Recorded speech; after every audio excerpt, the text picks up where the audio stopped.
Howdy, and welcome to What I Wish I Could Say, the heartfelt, humorous podcast hosted by me, April Spencer. Today we're going to be talking about Secret Lives of Mormon Wives, Season 3, Episodes 5 and 6. And we are joined by our guest star, Sarah Fleming. What's new, Sarah? Well, nothing much. We're gonna go look for campers soon to have up here since he travels for work, and that's gonna be really fun. But that'll probably be within the next week or two. I'm really excited for that. But yeah, that's what's going on with me. What's new with you? That's exciting about the camper. You guys are going to be like those van life people, so I'm excited to see that. Um, with me, yesterday, I was having, like, after we recorded the podcast, I started having really bad pelvic girdle pain. It's something that people can get in pregnancy. I've been having like really bad sciatica, so it's like my back and my hip joints kind of hurt. And then the pelvic girdle pain is like this terrible pain, like in the front, like right underneath my baby bump, kind of. And it's like it's not all the time, and it's like I can still do everything I normally would do, like 99% of the time, but it's like every once in a while I'll just like last night we were sitting and watching a movie and I just stood up to go to the bathroom and I was like, oh, and like couldn't even walk. Um, but I think I figured out something that helps with it, which is dancing. Ooh, that's good. Yeah, Philip and I went to a wedding last week and like I got really into the dancing on the dance floor and I was realizing like wow, like my like baby bump and everything feels like looser, I guess, or just like because it's just like you're always growing and expanding like every day and it's just like it everything gets really tight down there and it's like really painful. And so it's like I was dancing at the wedding last weekend and I was like, huh, like I feel a lot better. And I was like getting down on the dance floor. Like people were laughing because I was like so pregnant, but I was like doing hair flips and like twerking and stuff. And then yesterday, after I was like telling Philip how much I was hurting, and he was just watching me like walk like I was 80 years old, and he was like, "What if we just dance for one song?" And so he put on "Shake Your Booty," and we just like danced in the living room for one song, and it really helped. So I think I'm Oh, going to start doing that more, and I kind of want to take a video of it because it does look ridiculous. Like I'm just like super pregnant, and I'm like boogieing, but it helps. well, you have to send that to me whenever you do it because that sounds funny. I will. Great life advice too for anybody else who has that pain. Yeah. Yeah, I think it could help people. So anyway, let's talk about our memories today. What's a memory that you have of me? You go first. I need to think. Okay. I have a really good memory of it being your birthday when I think it was your 10th birthday. And we just like spent the whole day together, you and me. I think Levi we celebrated with Levi too because y'all are twins, obviously. So it was his birthday too. But I think there was something like he was grounded or something, and so he couldn't come on this particular birthday trip with me and you. But we like went to the mall, and I think I got you some clothes and stuff. We like went and ate somewhere. I think I got you a little like piece of cake or something at Great American Cookies, and we ate that. And then we went to Build-A-Bear, and it was just like a really fun day. And it was like one of the first times that we kind of got to bond, just you and me. And I loved it. I think about it a lot. Um, I I kind of remember that. That was like, man, it's crazy kind of looking back at these memories because it's like, man, that was really that long ago. Yeah. Yeah. I Like, mean, you're what? You're 24 and a half. So that was 14 and a half years ago. it's wild. Yeah. My memory, I think, would be whenever we were at the not the original house, but the house after that. And you came home from college and you made like spaghetti and you also made like meatballs, like these meatballs like for it. And I remember you were like letting me help make the meatballs with you and stuff. And well, I was like shaping it and stuff, but I remember it was so freaking good. Like all of it was so freaking good, and I'll just remember that time because it was so much fun, and then we ended up going upstairs that night, and we watched a movie, and that was a lot of fun too, but the dinner was, like, the highlight of it all because that was just it was so good, and I ate so much of it, and you were like, "It's just spaghetti and meatballs," and I'm like, "Dude, you have no idea, like, this shit is gas, like, it is so good," and yeah, it was really good, I remember that. That's fun. I don't actually remember that particular story. I believe you 100%. I just remember a lot of different times. Like I would come home and I always wanted to cook.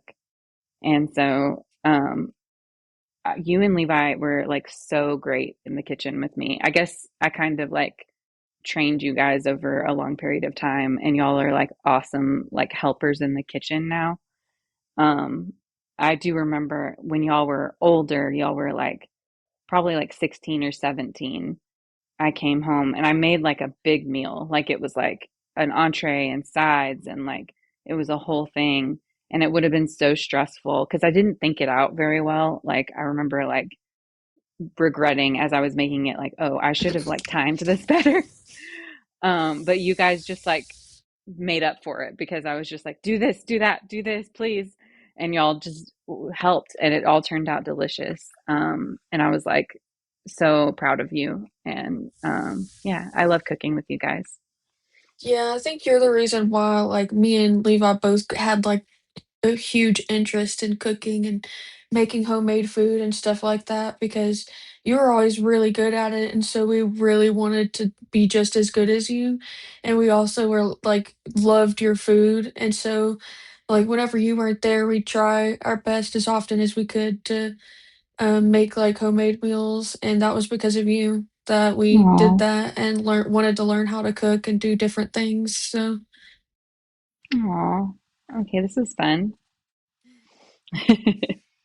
Yeah, cooking is like an art form to me, and it's like it's an experiment because you know it doesn't always turn out good, and mhm, mistakes happen, but like that's just part of the process, and you just have to do it over and over again in order to like start getting familiar with it.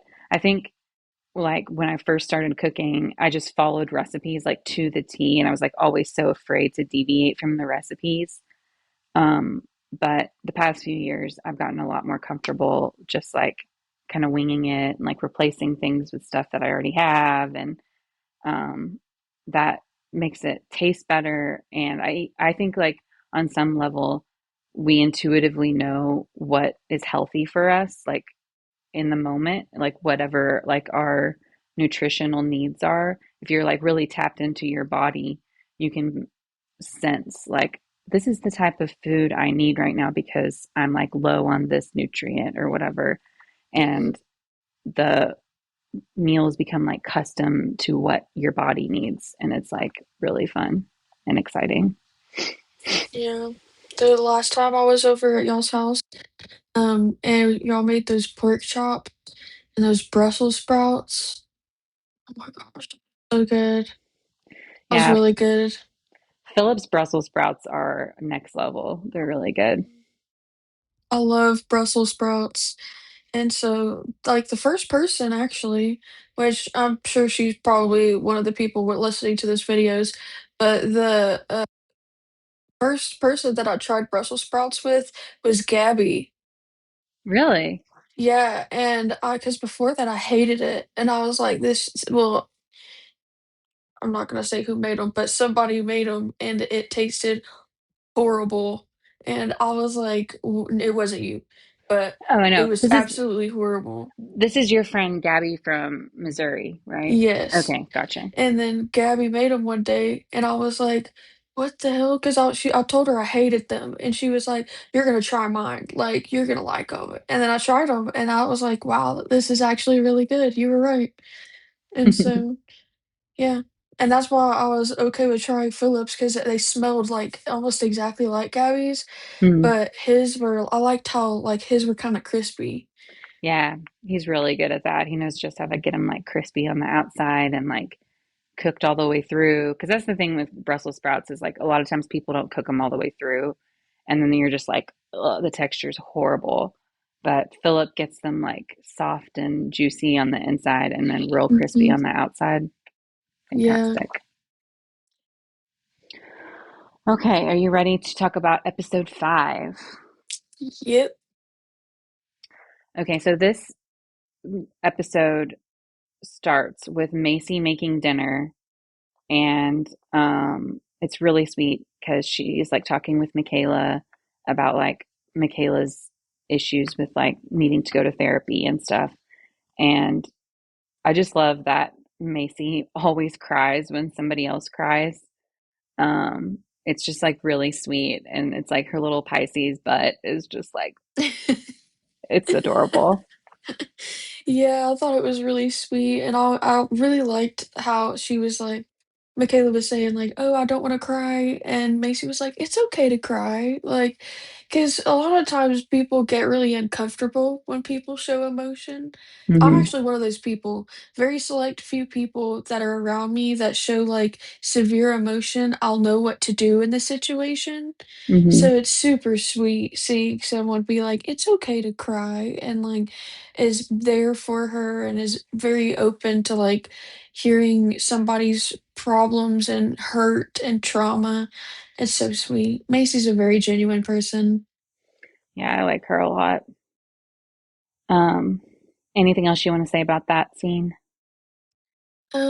No, I don't think so. I definitely can relate to where Michaela comes from, where it's like she doesn't really want to talk about it, like Hmm. it's a weird thing like for her to talk about, like she gets uncomfortable.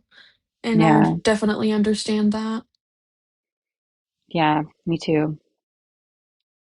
Okay, so the next scene is Whitney and her like two other random friends that we've never met before meeting up in St. George.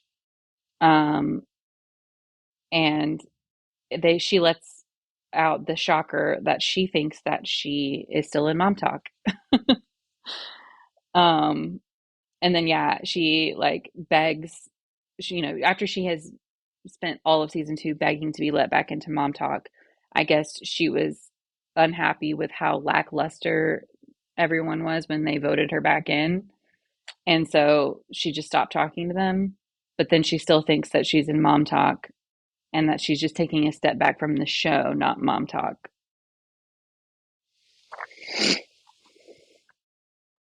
She irritates me because I just feel like that was just a very manipulative way of trying to shift blame back onto the other girls. Like, you can, and I'm a very firm believer in this in anybody's situation.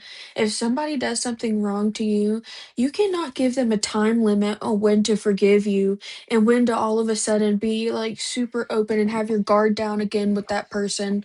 You can't ever give anybody a time limit on that. They are going to do it in their own timing, and you need to respect that. And that's what it seems like she's doing. She's like, "Oh, since you're not just like gung ho and happy that I'm here, even though I've shown that basically any relationship I have is transactional, like the that you now you have to basically worship the ground that I walk on." Like, I think that's part of it because it seems like in season 1 especially, she really wanted to become the leader of Yes. Mom Talk, and because she's not, it's like season 2 happened, and then after season 2, she stopped talking to them. Here's season 3, and it's like you're just proving our point that it's transactional. Yes. And of course, they don't wanna have that type of relationship with her. They want an actual friend, somebody who's there. Right. And she literally, you're exactly right. She's so manipulative. She turns it back on them every single time. when it's like she's the one that is treating their relationships as transactional. She's the one that does not communicate her feelings. She's the one that will ghost you and has proven that she will ghost you and not show up for important events in your life. And sometimes it's like because she's mad at you for something she never discussed with you. Other times she's not even mad at you. She just doesn't feel like going. And she's never been held accountable for that. But then she's the one that turns it back around on Mom Talk. And she's like, I guess Mom Talk's just a business. And so I'm going to treat it like just a business. And it's like, no, like you're the one that made your relationship with them that way. You're the one that called into question your own intentions with your actions. Mhm. And then you're going to project that all over them and say their friendships aren't real, this is just a business, because they're not like jumping for joy that you are coming back to the group without like actually taking accountability for your actions. It's so embarrassing. She's a literal child in a grown woman's body. um so yeah, but I got to give her credit. She has a creative, as a lawyer, I think her argument that, well, I just took a step back from the show, not from Mom Talk. It's creative, you know, and it kind of works, like in the sense that it gets the group kind of talking to her again. Um, so, she's very strategic. I'll give her that every time. Anything else you want to say about that scene? I want to say that, like, at least she was upfront right there about how she's only coming back for Dancing with the Stars. Like, True. I can at least respect that, even though I'm like, you're still a piece of shit. Like, I'm kind of like, at least she's finally kind of being honest about her intentions, rather than like in season 2 when she just manipulated her way back in. Yeah. That's all she did. Yeah, that's true. I mean, I feel like she has no choice but to be honest about that because like that's so painfully obvious that that's all she's ever wanted to do. And you know what? Good for her. She's doing great on Dancing with the Stars. She looks great. I stand by what I said yesterday, which is why don't you just dance, Whitney, and just dance and never talk ever again. Okay. So the next scene is the hydro jug event where all the Mom Talk girls see Demi again.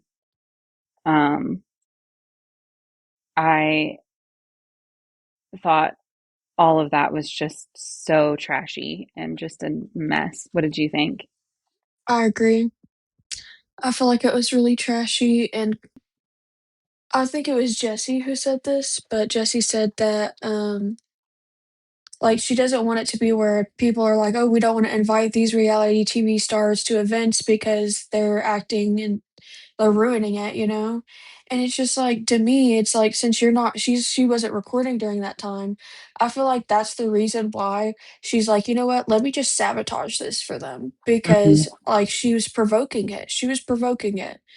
And I don't blame Jessie for her reaction. Do I wish that she was able to be the bigger person because of the circumstances? Kinda. But I would probably have done the same thing. So, like, I can't really blame her for it. I just felt really bad for Jessie because it was just like, really, to me? Like, really? I felt really bad for her too. I also really felt bad for Layla because it's like the whole like temperature of the room was so hot and it's like everybody's nerves were totally on edge. And then Demi is in her face, like, why are you like taking their side? Like, why don't you listen to my side? Like, blah, blah, blah. And like Layla's defense coming back was like pretty bad. She was like, I only know one side and I choose not to know the other side. And I was like, I give her the benefit of the doubt for that because that's not the time and place to like have a big debate like that, you know? Mhm, And Demi's energy coming towards her was so aggressive and overwhelming. It's like that's not a like emotional environment that's conducive to Layla actually like being able to express herself well, you know? So I felt like that was really unfair and like I just felt really bad for Layla. And then it's like, while she admittedly did say like her argument was like kind of stupid, Demi immediately starts calling her an ignorant dumbass, just like completely calling her names in her face at this party. Again, another party that looks like a wedding, but everybody's wearing yellow this time for whatever reason. Um, and they're like supposed to be doing a professional event, and Demi is literally calling her names and degrading her in front of everybody. It's like, Demi, how can you possibly have ever thought of yourself as like a role model or someone that should be a leader? You are a school ground bully, you know? Yeah. I also wrote down Jesse saying, acting like Demi is my worst nightmare. And she said that, saying that she was grateful that Taylor kind of pulled her back from like making a big scene with Demi, because she was like, I started acting like Demi, and that's my worst nightmare. Um, I thought that was really insightful. Me too. I agree with that. Anything else you want to say about this one? I don't think so, no. I think one more thing I did want to say is Taylor like set up her role as the leader again in that moment. You know, she like handled everything really well. She like kept her mom talk girls like protected as best she could. And like later on in the episode, they do like vote her to be the leader, to be like kind of the spokesperson for mom talk with Demi. And like I don't know, I'm just really impressed with Taylor. I think she has incredibly strong leadership skills, and she's like, because of how she's like a beautiful girl that's like cute and you know does like sexy TikTok dances and stuff. I think people don't think of her as like a true like strong leader. That compa- like in addition to you know like other things she's had going on in her personal life, but like I think we should look at people who've had really rough things happen in their lives like she has as like potential leaders, you know, because she came through that. She's, you know, kept going. She's dealt with the shame of all of that and the embarrassment. She's gone to therapy. She's worked on herself. And now she's coming out here in season 3 and she's like, I am like an actual leader with leadership qualities that could like be useful in any situation. You know, I think that's so Yeah, cool. I agree. So the next scene is Miranda's party. I was so excited for this scene. Okay, this party actually looks fun. I agree. Yeah. And I'm like, Miranda, you are so cool. Like, it was so funny with everybody wearing the wigs. And she was like, I'm tired of all these like stuffy events that we go to. And I was like, me too, Miranda. And then she was like, I'm a kid at heart. So let's act like kids and go to the arcade. And I was like, this party actually looks fun and cool. Like, congratulations, Miranda. Like, you're blossoming. It kind of showed us a little bit more about her too, which is what I was hoping for at the last episode's end of that podcast. That's what I was hoping for, was that we'd see a little bit more about her. And so that was very, I think, agree that you say it's very insightful. Yeah, I honestly, the only thing that made me mad was that that party turned into being about like Whitney being a huge bitch to Jen. Um, because I like don't even want to watch Whitney anymore. Like, I don't like reality TV. Yes, drama is good for reality TV. Unhinged people can be really good for reality TV. Like, I don't like say that reality TV should just be everybody acting on their best behavior and being great. But like at this point, Whitney is so gross that I'm just like, I don't want to watch her bully people anymore and be a jerk and be a narcissist manipulator. It's like old news now. And I'm like, I would Hmm. have much rather her, you know, part in that party been like way shorter and we just focus on everybody having fun and, you know, like learning more about Miranda. Yeah, I agree. The other thing that happens at this party is Miranda, or not Miranda, sorry, Michaela talks to her husband about EMDR therapy. Um, I've done EMDR therapy, and I guess when we get to that scene, in a second, I'll talk a little bit about my like thoughts and experience on that. But is there anything else you want to talk about with that scene, the Miranda party scene? I thought it was very sweet, the husband's reaction to it, because he was trying to be like, "Is there any way that I can support you through that?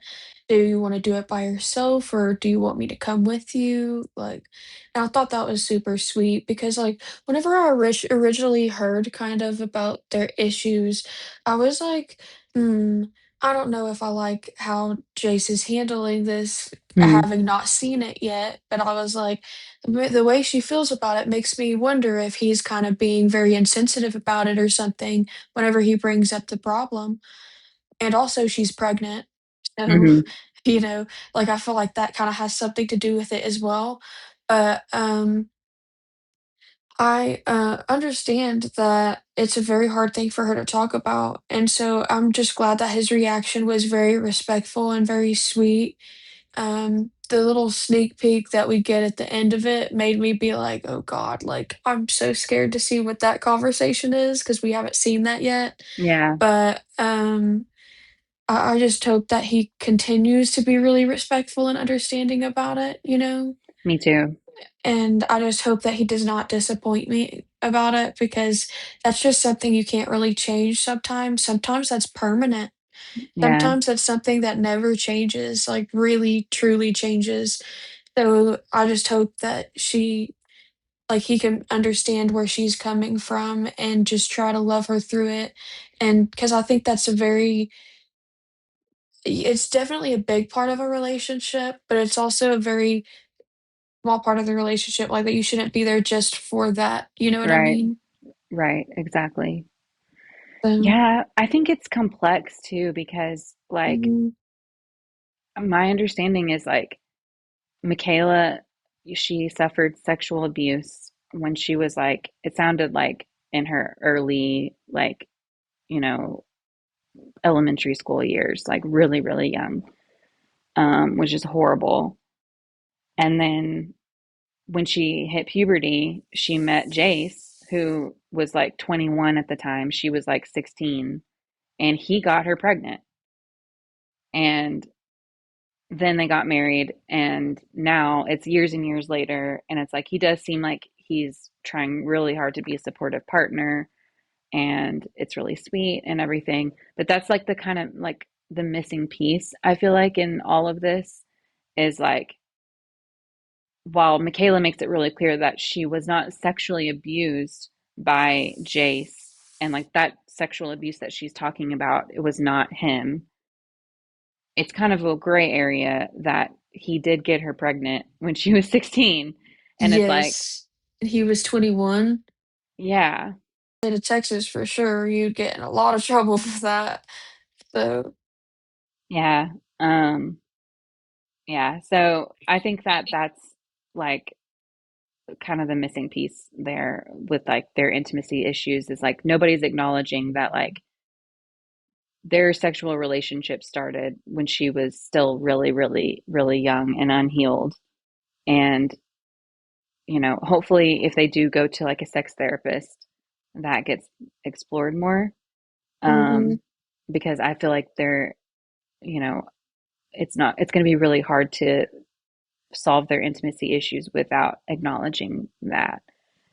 yeah. Um, but yeah, um, we already talked about all the girls at Jesse's house nominating Taylor to defend Mom Talk from Whitney and Demi. Um, Anything you want to say about that scene? Just once again, Whitney's just showing how manipulative she is. I just think she doesn't actually even remotely give a shit about having a friendship with them, so I don't know why the hell she's saying that in that conversation after they voted her to be the leader of Mob Talk. Why Whitney said that, oh, like, it feels like a friendship breakup is worse than, like, a relationship or spousal relationship, and I'm like, "Shut up, Whitney. That's not like it just you don't care about that." Yeah. in my opinion. You don't really care about that. You just don't like that it's hard for you to actually work back a trust in your relationships. Yeah. Um, I think like Macy is kind of the only one that believes Whitney when she does that.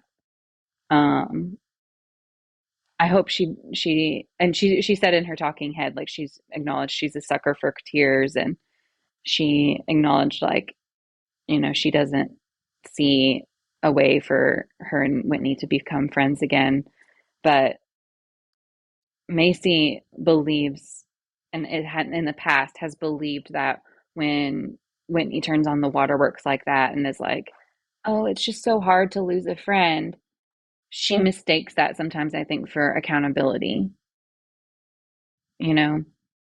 Mhm. Um, but it's not. It's a big show, in my opinion. Um, okay, so there's the scene where they nominate Taylor. Then there's the scene where Michaela does EMDR therapy on camera. That I was like, when it started, I was like, surely she talked about EMDR therapy, and I was like, surely she's not going to do this on camera. And then she does, and I was like, I just don't understand, because when I did EMDR, it was like so like it's meant to kind of put you in a trance. The way that the therapist did it in the show is like she just did her hands back and forth like this. My therapist used lights. So there were two lights and they would blink, like alternating blinking. But I was supposed to like just stare straight ahead, like in between the lights, and let the blinking just stay in my peripheral vision. And it does, it kind of puts you in like a semi dream like trance. And that's like a very vulnerable state. And I felt like I was really able to, I felt safe enough with my therapist, and like in her like dark room, like, and I'd known her for like years at that point. And so it's like I felt safe enough to like really like fall into the trance. And it was super helpful for me because you basically like, while you're awake, process trauma the same way you would in a dream. Um, but it's like it puts you like back into like the traumatic experience. And it's like I was like sobbing and like moaning and like making all these like primal noises, like thinking about my traumatic memories, and like reliving like how it felt in my body, and like the burning shame on my face, and like all of that stuff. And like I was remembering details that I'd forgotten, you know, and I just don't see how I could have like really gotten into that trance and like felt safe there with a camera in my face and like other random people in the room, you know? Yeah, I kind of feel like part of it was just for show, just to be like, oh, I'm here doing MDMR therapy. Because if it was like that for you, I feel like that was probably not like a genuine experience that she had. Not saying she didn't do it, because I definitely think she ended up doing it, but I Hmm. just don't think she would have been able to really properly do it, like you said, with the camera in her face. Like, I would be like, get away from me. Like, Yeah. Maybe they just like did that little scene where she kind of mimicked it with her hand or whatever. And like she cried a little bit or whatever, and then they made the cameras leave. But as a therapist, if I were a therapist, I think I would have a really hard time being like, this is the best thing for my client, you know? yeah. Um, but on the other hand, it's like, I bet Michaela's thinking, I'm gonna like bring awareness to this type of therapy that's like super helpful for people. And so maybe that's kind of what she was thinking, is like she's basically doing like a little commercial for EMDR therapy, and she feels like that's it, like a societal good that she's doing for the world. And so I'm like, good for you. I just hope that I just feel icky about therapy on camera and like EMDR specifically. I just don't get it. Yeah, I agree. I also put like when she was talking about how she really wants to just like fix the intimacy issues she has by herself and not involve her husband. I thought that was so sad. And it also just made me think again, like, girl, like he did get you pregnant when you were 16, though. Like, Yeah. maybe you, like, the intimacy issues you're having, like, they're not all your fault, you know? Hmm. Yeah, I agree. Okay, so the last scene is we kind of already talked about the mom talk meeting with Whitney. Do you have Hmm. anything else you want to say about that? No, that was my main feelings about it. It like that and the time that she talked to Jen at Miranda's birthday party really just made me angry because it's just like you're shifting blame onto the people.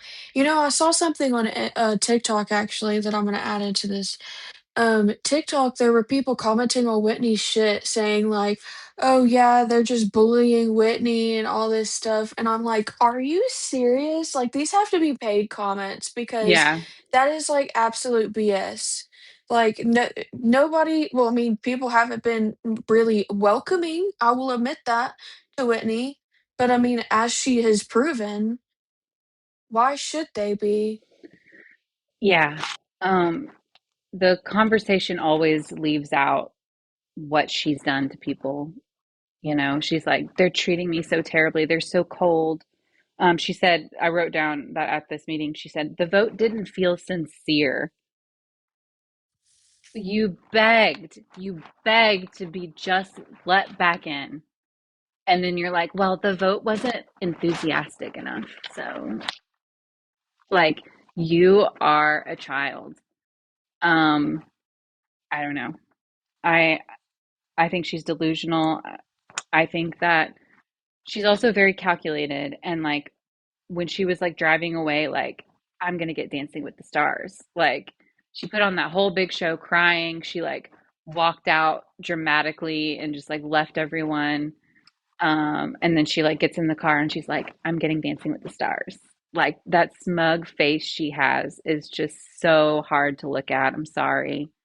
I just don't care. I don't want to see it anymore. That's why I made that video we were talking about her yesterday on the podcast, and I'm like posted a clip from it that's just like us talking about Whitney and me saying, like, Whitney on Dancing with the Stars. Yay, hearts. Whitney on Secret Lives of Mormon Wives, vomit emoji. Like, I don't want to watch it. Yes, true. And Um, also, I want to bring up what she said to Jen at Miranda's birthday party. yeah. Could you believe that she said to Jen, honestly, I'm kind of confused on what Demi did to you. Yes. Yes. Oh my gosh. And like, poor Jen is just sitting there, like, and Like, are you serious? I'm like, Jen, I hope that you learn from this. I really do. Don't freaking talk to her. Do not give her the time of day. She's an energy vampire, you know? And that Yes. whole time that she was like there for you when you were going through like depression and, you know, people in Mom Talk were mad at you and all that kind of stuff, like she was, that meant nothing to her. Like the only reason she did that was to try and get favor with somebody else and like team up with somebody else so that she could get back into Mom Talk eventually. And then Gross. she's sitting there calling Jen delusional. Like, girl, you're delusional. You're just deflecting your own personality, like trying to like validate yourself by calling somebody else that. Like, are you kidding me? Because Jen has done a lot of work on herself. If anything, you need to do a lot of freaking work on yourself. I couldn't. I could not. If I were in mom talk, I could not. Simple as that. Like I would literally leave mom talk if I had to deal with her stupid bullshit. Yeah.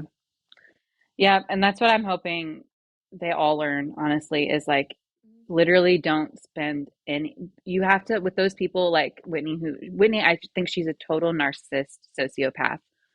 And you cannot give those people your emotions because they will just suck it right up.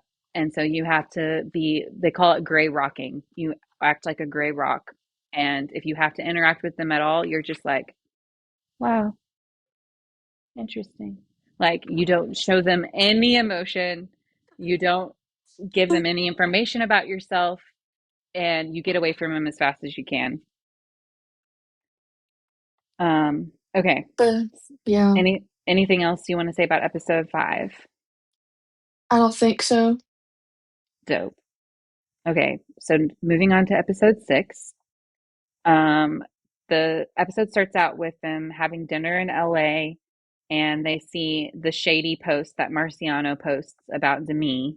That's like, um, a 30-year-old woman. You're uninvited to the event because a 30-year-old woman can't tell her husband what really happened or whatever. What'd you think about that? I thought it was funny. I mean, do I believe Marciano? Not one fucking bit. I mean, he has proven that he is full of shit. But do I like? Because did he say he slept with Demi? No, He I just think I think he just said that they kissed, okay. and Well, I don't know, mainly because not because of his word, not because of what he has said, but because of Demi's testimony and how she has talked about it. I do not fucking believe you. I think you're believe who? lying. Believe who? Demi. I think that Okay, she did kiss him. I me too. think that she is just lying, and I mean, I don't want to like. I'm never one to try to victim blame or to be like the victim's lying, but this is a classic, like, actually, in all reality, you're the reason why some people do not believe victims because you're over here lying about the situation because you don't want to admit to what you fucked up on. Look at Jessie. Jessie's over here admitting to her shit, what she did. And, like, I can admire that. I can admire that and be like, you know what? Thank God that you're at least being truthful about what happened. But Demi is over here being like, "Oh, you're a sexual predator, Marciano. You're a sexual predator, and you basically abused me. And unwarranted touch is unwarranted touch. Like you weren't supposed to touch me, which that is so true. Like Jessie said in her face interview thing, her head interview, she was like, I mean, that is true. Like what she's saying is valid. So I feel like there's not much I can say on it. And if I Yeah, were in that situation, I'd probably feel the same exact way.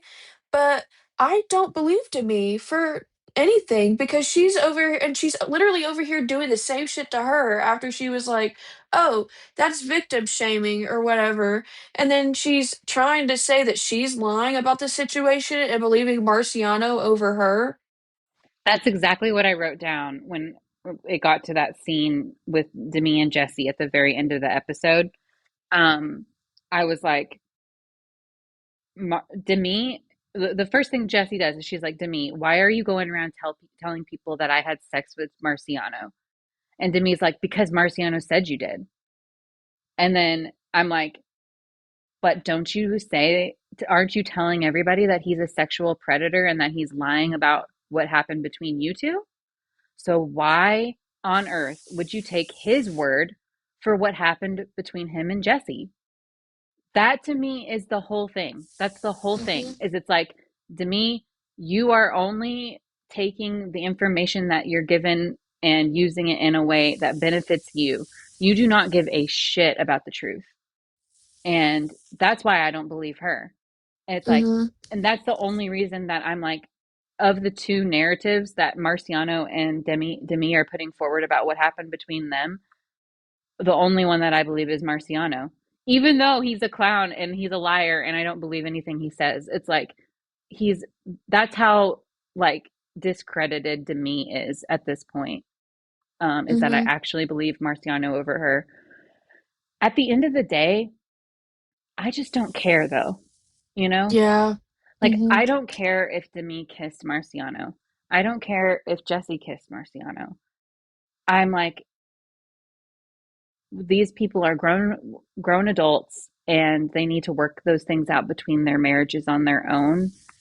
And it's just embarrassing that Demi specifically seems so invested in what happened between Jesse and Marciano and is literally taunting Jesse about it and talking about it on like Instagram. It's like the only reason you would do that is to deflect from your own terrible behavior. And And I'm just, doing go ahead. sorry. and doing what she did at that one thing where she was like, "How did it feel being on Marciano's Yes. dick?" Like that thing, I was like, "Wow, like you really are just deflecting because of what you did. You want it to all be blamed on Jesse." Which Yes. honestly, in reality, a part of me thinks that like Demi influenced Jesse because she fucked up Demi with the influence. Marciano with the Oh, you Marciano mean situation at Demi Van. like it like got Jesse to like be interested in Marciano? Mhm. Okay. At Vanderpump Villa. Yeah. Like that it just I mean, I haven't seen that part. Like, I haven't seen anything about Vanderpump Villa, but apparently that was, like, recorded, so I kinda wanna watch it now to see, like, what happened and, like, what all happened there because I have no idea. Yeah. Because my understanding is that the thing between Marciano and Jesse happened like months later. It was like Oh, Demi really? and Marciano were flirting, and whatever happened between them happened at the Vanderpump Villa. Then Demi and Jesse like stayed friends with Marciano, and they texted and everything for months and months after that. And then Jesse met up with Marciano at an event in LA or something months later, and that's when all of that happened between them. Oh, okay. Alright, yeah, I didn't know that. Do you know what that's on, the Vanderpump Villa thing? I don't. I They wanna showed Google clips. it after this. They showed clips from it on season two, like throughout season two on Mhm. Secret Lives of Mormon Wives, but I haven't seen the actual episode of Vanderpump Villa, so yeah, Oh, okay. I wanna try to, figure out where that's at, so and then I'll tell you where it's at if you wanna watch it. cool. Okay, yeah. So Jesse, I also wrote Jesse's auburn hair is really pretty in her talking head in this scene. I don't know when she dyed her hair, but it's like there are some of her talking heads where her hair looks like a lot darker, and it looks really pretty. Um, and then yeah, Demi calling Marciano a sexual predator is just like I'm just so disappointed in Demi.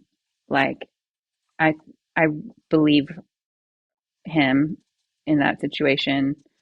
And I think that she is just has fallen to the lowest of the low, like accusing people of sexual assault. Um, I don't know. Yeah, I agree with that.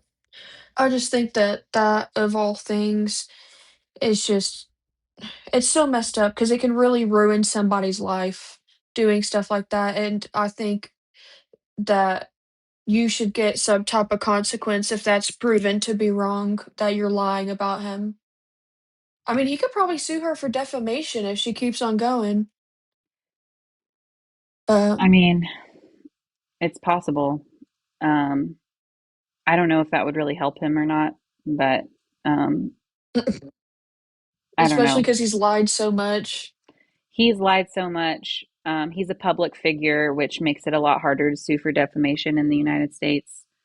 Um, but you know, and I just don't think it would end up looking good for him.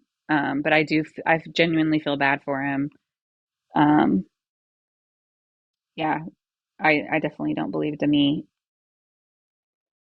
Um, okay, so the next scene is this was so terrible of the producers, in my opinion, to make Macy get her makeup done sitting there with Demi and Whitney.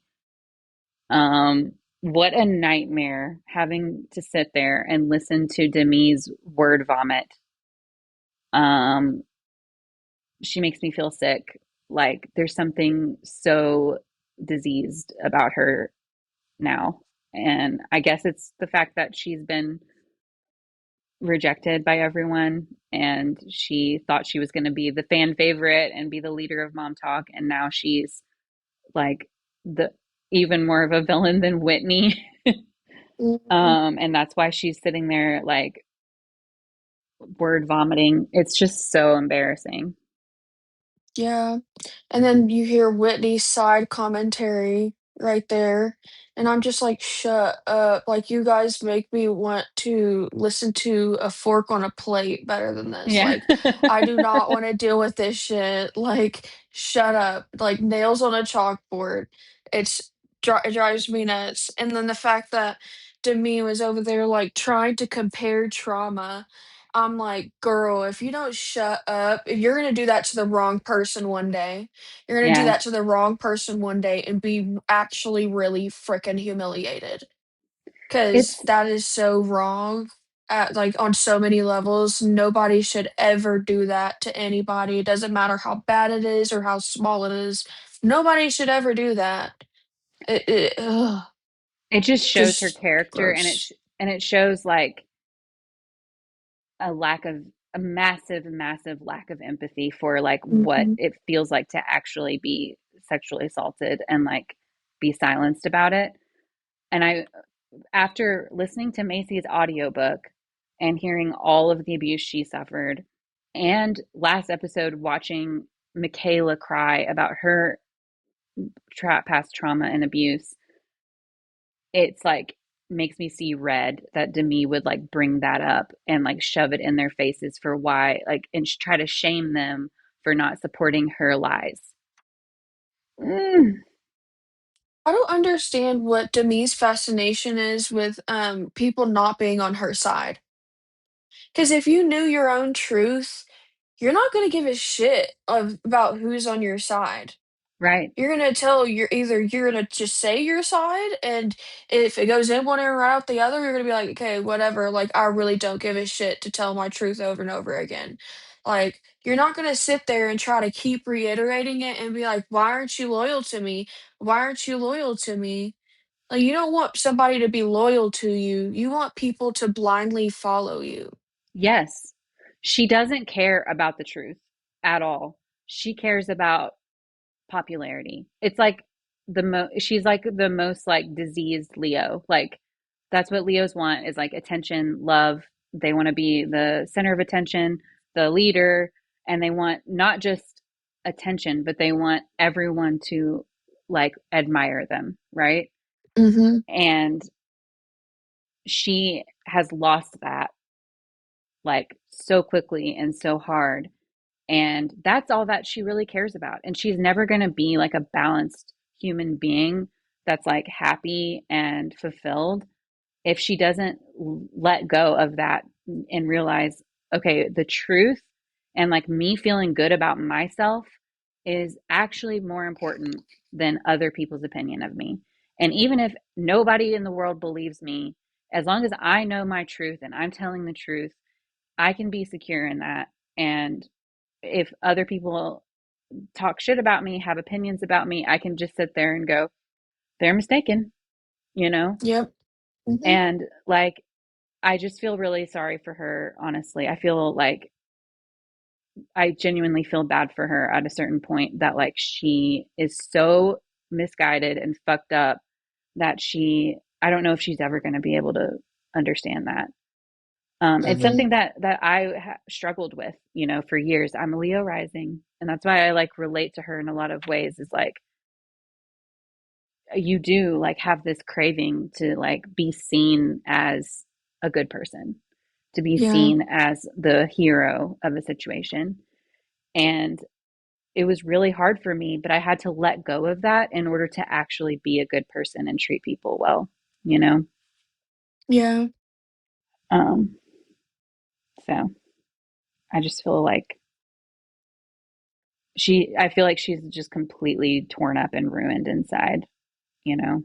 And Yeah. it shows with her energy, just like her going around when she was at that party at the like Hulu party or whatever, and she was like talking to those other random Vanderpump Villa people and like yelling at them about the situation.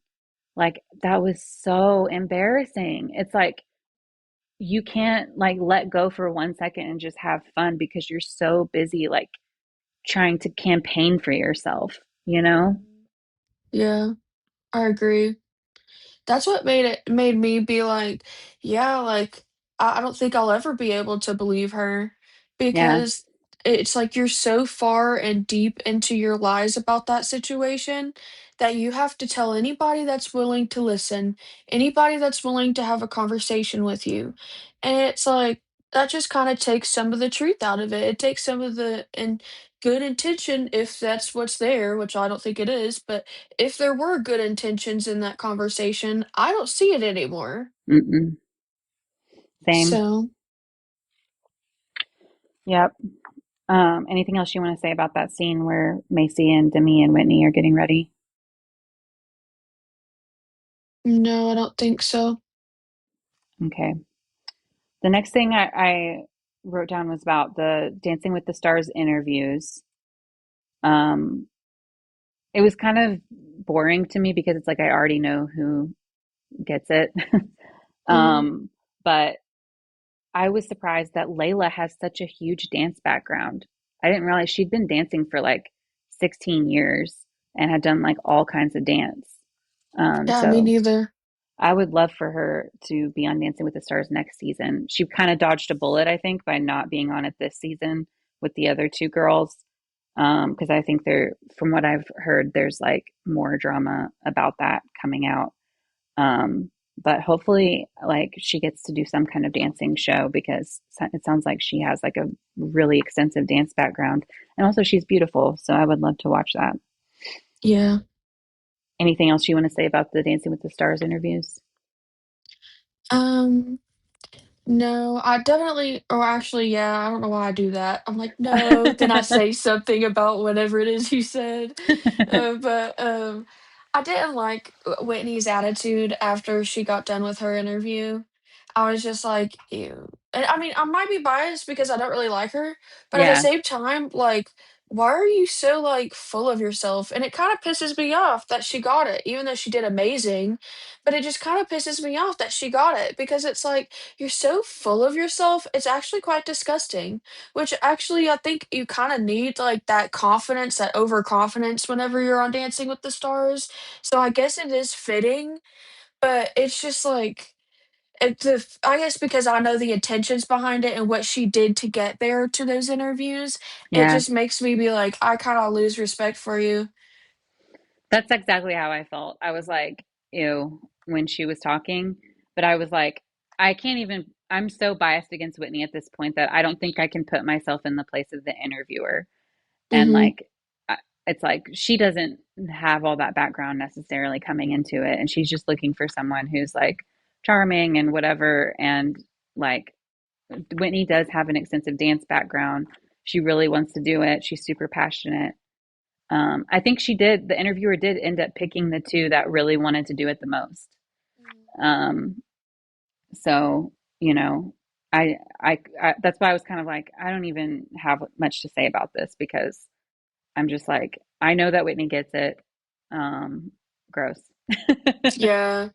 I mean, did you notice there were a couple of times that, she was, like, or Whitney was talking over the interview person, and I was like, "What the actual shit?" If I was interviewing somebody and they were talking over me, I'd be like, "Bye. This is over with," or I'd get up and walk away and just not say shit. Like, "Okay, you're not listening to me? Okay, then there's no need for me to waste my breath on you." Like, Yeah. but, I mean, I guess it does show that she's eager, but it just was like, that's one of my biggest pet peeves sometimes is, like, if you're talking, like, especially, like, for an interview, something very professional, and somebody just keeps talking over you. Oh yeah. That's totally my like view that I like generally have about interviews. Um, or at least I did, for most of my like 20s and everything is like I've always thought of like interviews as you're really respectful, you're really like submissive, like you treat the other person that's interviewing you with like the greatest amount of respect because they're your boss in that Mhm. situation. I did think though, I've kind of like started to change my like mindset about like job interviews and stuff like that because it is dependent on the job that you want. Like, you know, I think that one thing that law firms can mess up on sometimes is they like interview people and they end up wanting the people who are very submissive, who are very respectful, that kind of thing in an interview. But that doesn't necessarily make a good lawyer. You know, Mhm. lawyers that are really good are bold, they're confident, they're, you know, they call out bullshit, you know, they aren't necessarily like submissive and respectful all the time. Yeah. And so I've kind of started to like look at my own traits and my own like strategies and everything with my career, and kind of been like, it's dependent on the job that you want, because it's like, okay, if I want a job where I'm treated like a little minion and like people just boss me around and I do what they say, that's how like my interviews have been, you know, like, and Mhm. that's the kind of jobs that I end up getting. And I don't get to like really flourish with like my making my own choices and, you know, showing my personality. And so it's like, I think the interviewer is smart to not take something like being talked over or whatever, like personally, because Okay. she's not interviewing someone to do what she tells them to do. She's interviewing someone to be a star, you know? Yeah. And To so be it's like out there. to be out there, to be like, it's literally called dancing with the stars. Like, you know, she wants somebody that's like bold and like will say things that are interesting that people want to watch, you know? Mhm. And it's like, it's much better and more authentic when that person just like their personality just shines through and they just say things and it's like, wow, rather than you have to tell them everything to say or what, you know what I mean? Yeah, that makes more Um, sense. yeah. So it's like, I felt the same way you did, where I was like, I don't like Whitney. I don't like watching her in this interview. And I know she gets it. And it's like, ugh, I don't want her to get what she wants ever. But also, like, I put myself in the shoes of the interviewer and I'm like, you know, she did a good job. She picked somebody who clearly is killing it on Dancing with the Stars. And it's like, I think she ended up like just trying to judge like who wants it the most. And she let the everything else go, including like this person's being kind of rude and being kind of cocky. And she was like, that might be good on TV, you know? That might be good on TV. Yeah, That's true. probably why she's been in the business for so many years and that show is so successful. You know, she doesn't take stuff like that personally. I think that's cool. Yeah. I think you're right that it's like it depends on what they're doing it for, like what they're doing the interview for. Hmm. I just don't like Whitney. I mean, she did do, from what I've seen so far, she has done great on Dancing with the Stars. But I wish she sucked. Yeah, I just wish she didn't have to go like through mom talk and be such a menace to everybody in order to get on Dancing with the Stars. But that Mhm. was her path. So, whatever. Please don't come back to anything else I watch. um, okay, the next thing is the Get Real Hulu event or whatever. I put down Michaela looks amazing at this event. Her dress is great. It's this like creamy, silky cami dress. With she has like black lace and a big black velvet bow. And it's like really cute with her baby bump and everything. But her confidence is what sells it. Like I'd never seen Michaela get up there and like serve to the camera like she did, and I was like, "Wow, Michaela's a star!" Like I loved it. And then yeah, I wrote down about like Demi's talking to the Vanderpump people, and she looks and sounds like a lunatic. Yeah. Yeah. Um, yeah, It's so funny because I used to think she was really pretty until we really like all of this shit happened, and now I'm kinda like, I mean, I guess objectively, you're kinda like you don't look bad, but I think that your personality has really made you ugly to me. So, by the way, yeah. the girl she was talking to though, I liked her dress. I really liked I her don't remember it. dress. What was it? I'm pretty sure it was yellow and it was like yellow silk almost. Like it looked shiny. Hmm. And it was like kind of like a shiny dress that she was wearing and it was yellow. and I really liked it. I thought it looked really pretty. And Cool. it had, like, a bow, like, the tie thing that was, like, underneath the boob, and I thought it looked really cute on her figure. Thought it looked really good. I have to go back and look at that. I don't remember her dress. I just remember her saying like, "But you have to take back that Marciano's a sexual predator." Like she was like trying to. I think she's Marciano's ex. That girl, Mhm. the girl she was talking to, Oh, that Demi I was talking didn't to. yeah. Yeah, that was that same girl who was talking to the other mom talk girls in the lobby before that. And she's Marciano's ex, but they're still friends. And I thought it was like really interesting when Demi was like losing her mind, telling all this word vomit to her. And then Mhm. she was like, "Yeah, but like, you're going to take back that you said he was a sexual predator, right?" And like, Demi was like, "No, absolutely not." And I was like, wow, even his ex is trying to like defend him, you know? That's very telling because a lot of times exes won't. Yeah. Yeah. Um, and it's like it's crazy that it's like somebody who has every reason to like,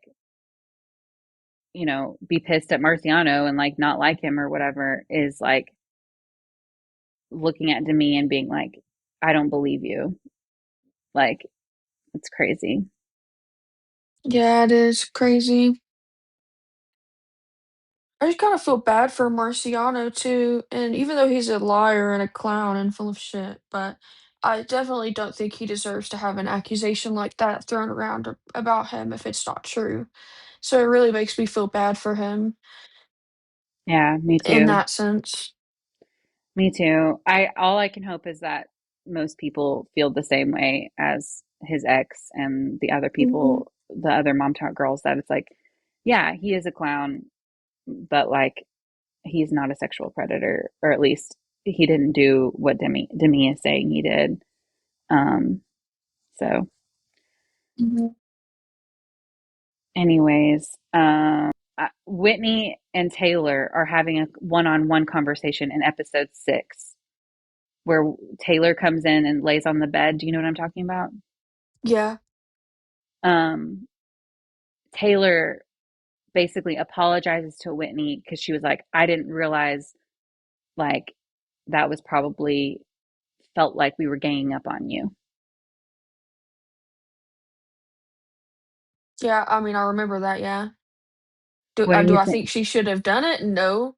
You don't think Uh, Taylor should have said that? I mean, I don't think that they were ganging up on her, in my opinion. I don't think that they were either. Well, that's why I don't think Taylor should have said it. I think But that Taylor should she said I didn't. She said, while I'm not saying we were attacking you, I feel like I didn't consider the fact that you would feel that way. Oh, okay. Well, I guess I can see why she's doing that because she wants to try to mend the situation. I mean, I she's thought better she than me. Yeah, that's what I literally wrote. Taylor is bigger than me. Wow. Mhm, Because, like, she really handled that like a true leader. She went mhm, in there and she was like, I'm not going to give away the farm. I'm not going to apologize for anything that we did or that, like, for the situation. But she met Whitney where she was and she was like, so if Mom Talk is just a business to you, don't you think it would be better for the business if we could all just kind of like be cordial to each other? And she was like, we acknowledge your feelings that, maybe I didn't anticipate that situation that we tried to have with the big meeting with everybody would make you feel ganged up on. Um, Sorry about that, but I'm coming here now to be like, I just don't want things to be awkward. mhm. And it's like, I don't know, she just really handled it really well. And I was like so impressed with her. Yeah, I mean, I definitely thought she was better than me because I feel like I would've just ignored her. Like, I would've been like, "Oh, well, like, have fun. Like, you're do whatever you wanna do, but I'm not gonna go out of my way for you." So I'm glad that she was willing to do that, and I do think it does show on her leadership skills too. Shows that she's a good leader. Yep. Um, and then the last scene is the meeting between Demi and Jesse, which we already kind of talked about. Um, anything else you want to say about that?